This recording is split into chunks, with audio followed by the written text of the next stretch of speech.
dressed up for a premiere. Thank What an you. amazing man. Yeah, very much so. Yeah. So Tessa, why was it so important to come down and support the film and Operation Black Votes as well? I think it's really important because, this is something that really more or less set the precedent in 1968 for, I suppose, black people to look on, because in those times as well, and even in the 40s, 50s and 60s, there was a lot of things going on, slavery, to not being able to speak, not being able to go into places that one wanted to go just because of the skin of your colour. And I think, it was a brave stance that Tommy did, and John Carlos and his colleagues, and it took a brave person to do that with a lot of heart, and to do that in such a way that the whole world could see and more or less stand up and recognize and see what sort of person that was. So for me tonight, it was interesting to come and just actually see, what sort of person that was and why he did and all that sort of thing. I thought it was very, very important to do that if you feel that way inside. Did this gesture inspire you as a person, as an athlete at all? Well, the thing is, I watched in 1968 and I watched the race, and I thought that was absolutely fantastic because I'd really just started my sporting career, more or less then. And so it was an inspiration for me because I looked at black people then as an icon to me, like a 15-year-old that was in Great Britain who inspired me at the time, and she's still my friend really now. So, I think it was an inspiration to do that. Probably looking on at the time, it was a bit confusing because I couldn't understand, why is that happening? But afterwards, you get to understand and you think, well, that was a very hard and sort of tough thing to do, and a very brave thing to do. 44 years on, hardly believe that, my God. Yeah, it's younger than me. But hardly believe that. Are there a whole different set of issues? I mean, racism has been so much in the newspapers recently, not only with Euro 2012, but a court case. Obviously, we can't comment personally on that, but those kind of things going on. I mean, racism is still rife within sports. Well, it's so sad to think that racism is still quite rife across the world, and even amidst all this is happening.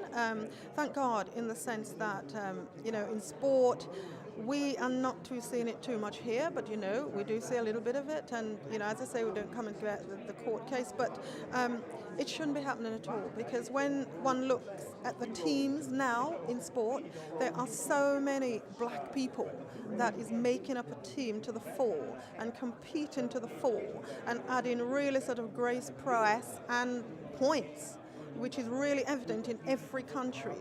We shouldn't be really sort of having this. So I think what Tommy did and those at the time has got to be a positive way. It's helped for us to sort of move on and moving on and to try and eradicate all of that. So, I'm very proud of what he's done. I have to say, on a personal note, Balotelli being the star of Euro 2012 made me very proud indeed, Yeah. considering the Football. Football is everywhere. But no, I enjoyed that. But then even when you look at football, it's sad when you don't see too many black England managers, and one wonders why. You see, because there's a lot of black players that is in football. Balotelli, I watch him, he's absolutely fantastic. I saw some of the goals that he scored in Euro 2012. Outstanding footballer.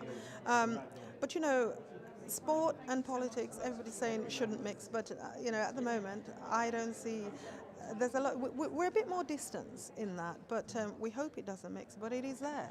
But one thing for sure is that having so many young people coming through, and we're trying to re-educate them, for a better way forward, freedom of democracy, of speech, freedom to live the life that you want to live. I don't think we really want to see a lot of the racism or anything like that. Or things that was depicted in '68. That Tommy and those that to fight for. Let's hope we really don't see a lot of that or any of that anymore. And one more, I'll keep it brief. Actually, she's right.